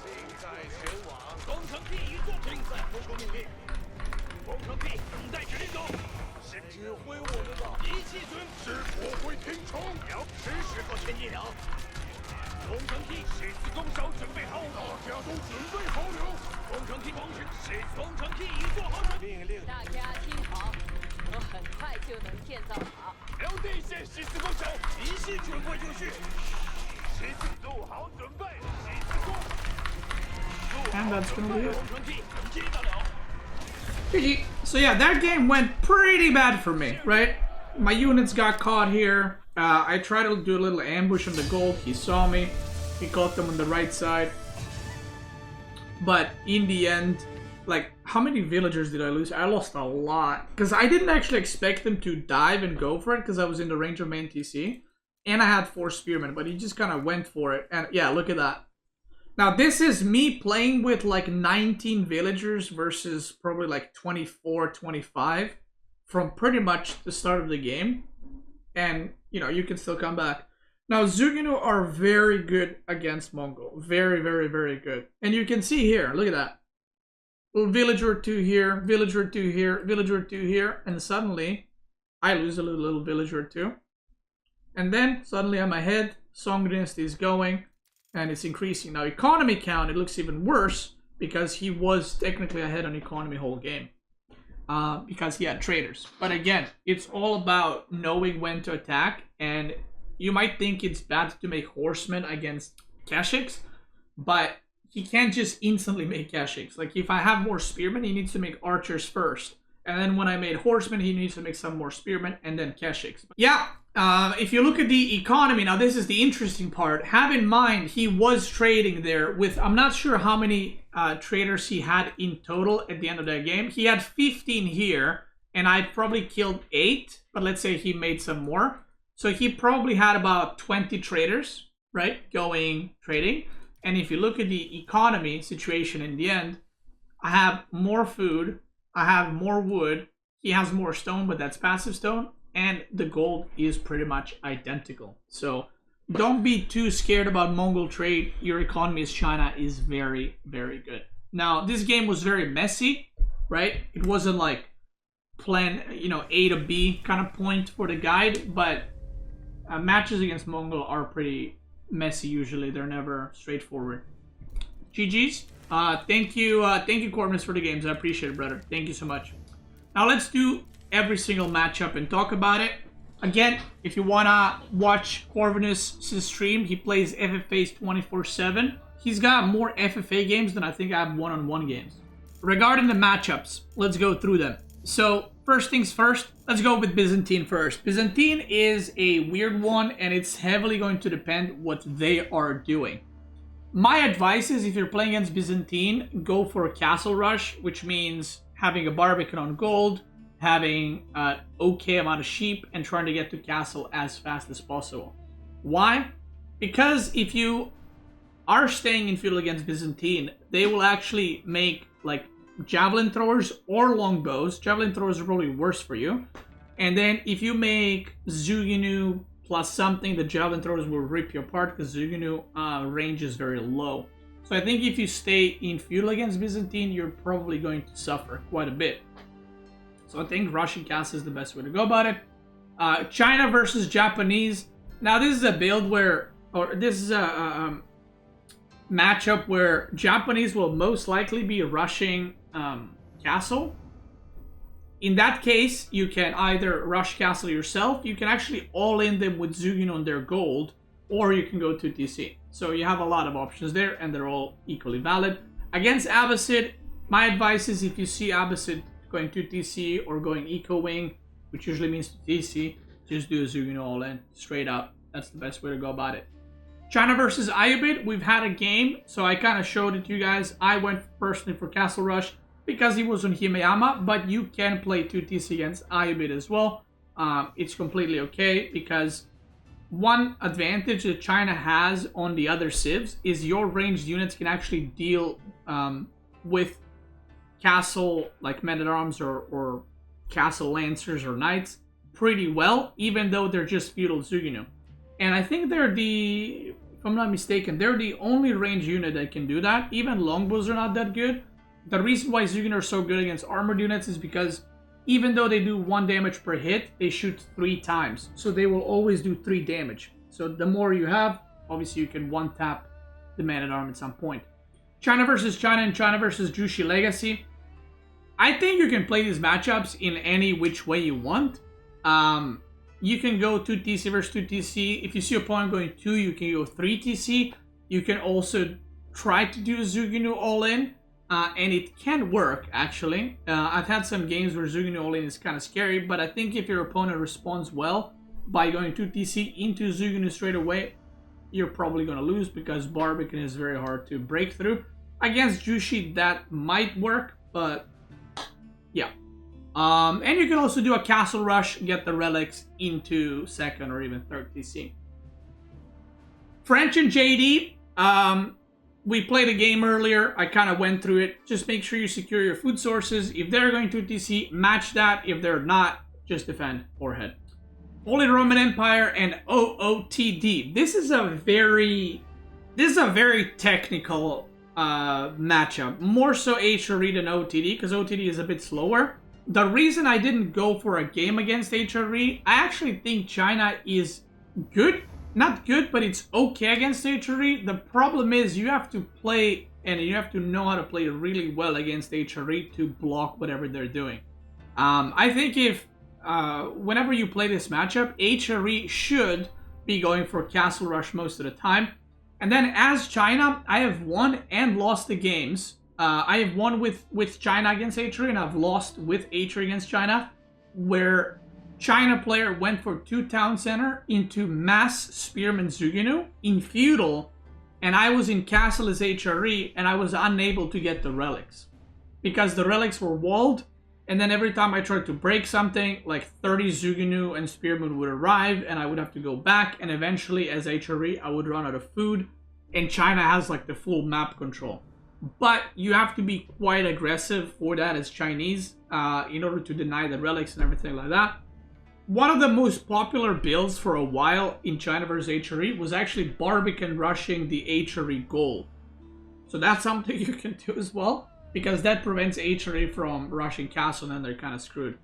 So yeah, my advice is either go for castle rush yourself as China, but you will most likely be behind in that way. 2TC I think is the best, but you have to make crazy amount of units. Like, don't worry about rushing castle too fast with China, okay? Same thing against OOTD. Delhi versus China. I've seen a lot of people ask about this matchup, but I know Delhi is not very played Civ, so I didn't want to showcase that match. In general, you should have a pretty good matchup into this, in my opinion, and all you gotta do is spam the Zuginu. If you see opponent having absurd amount of Ghazi Raiders, just add a barracks or 2 and start spamming Spearmen. But eventually, once you reach like 50 or 60 Zuginu, you can actually kill Ghazi Raiders as well. Stay on 1 TC and just fight against Delhi as much as you can.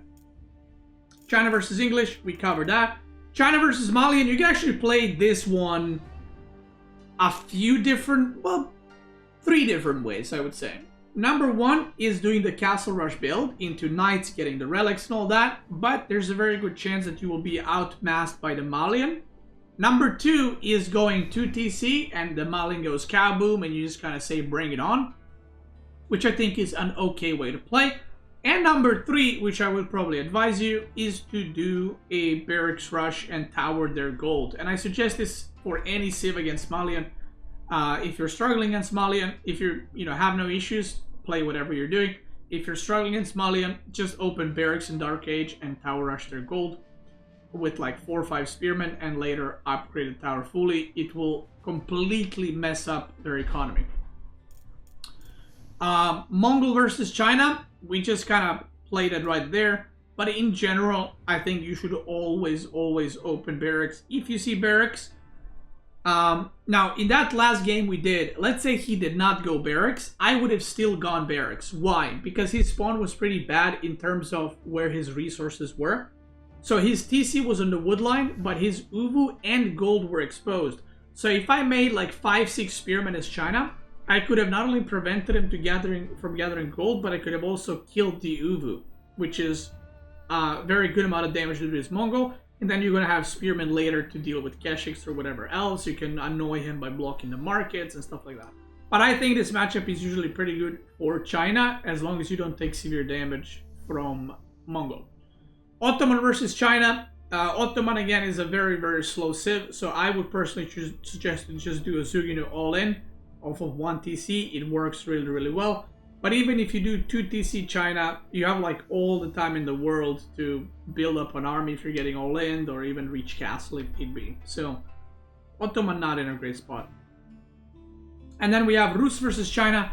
Very similar to French and JD. If Rus goes to TC, you can go to TC. Now the difference between French JD and Rus is Rus can actually go to TC and age up to castle very fast, probably before you. So they might have relic advantage if you just make no units. Which is why when people play against Rus as China, what they usually do is they go to TC, Rus goes to TC, Rus tries to rush castle, but then China makes army, makes spearmen and Zuginu, kind of like against HRE that I was talking about. And then you try to deny their relics, and then you get your age up a little bit later. That is it. If you're watching on YouTube, I hope you guys enjoyed this one. This was how to play Chinese like a pro. I hope you enjoyed it. I hope you learned something new.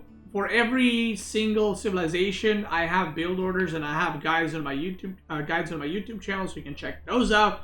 The next civilization we will be covering will be Malian or Ottoman. And after that, I know people have been asking about Japanese and Byzantines. After we do Malian and Ottoman, we're going to do Byzantine and Japanese as well. And then we're going to do the remaining 4 variant civs. Regarding the new patch, by the way, I almost forgot to mention that since I mentioned it in the other ones. In the new patch, there's a lot of changes in University and a lot of siege changes. Funny thing, Mongol is getting a massive nerf, but as of right now, this might change, right? When this video gets released and you know, maybe when the patch hit.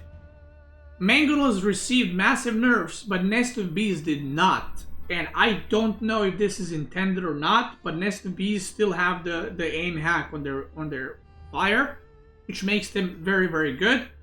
Now, Siege did get nerfs, but I do think that Nest of Bees, even if it does get nerfed, it got better end of the deal than Mangonels.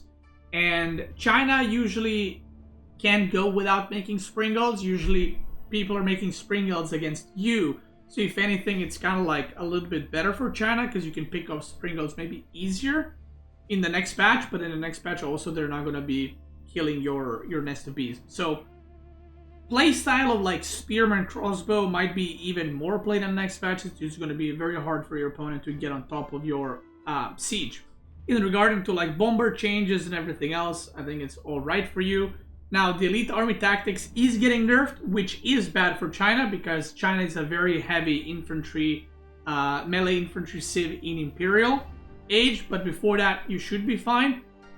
On the other side, the Grenadiers are getting buffed, which is quite big, and we might be back to Grenadier meta. Grenadiers used to be the most broken civ in the game, or most broken unit in the game, sorry, long time ago, and because they're getting buffed, they might be back.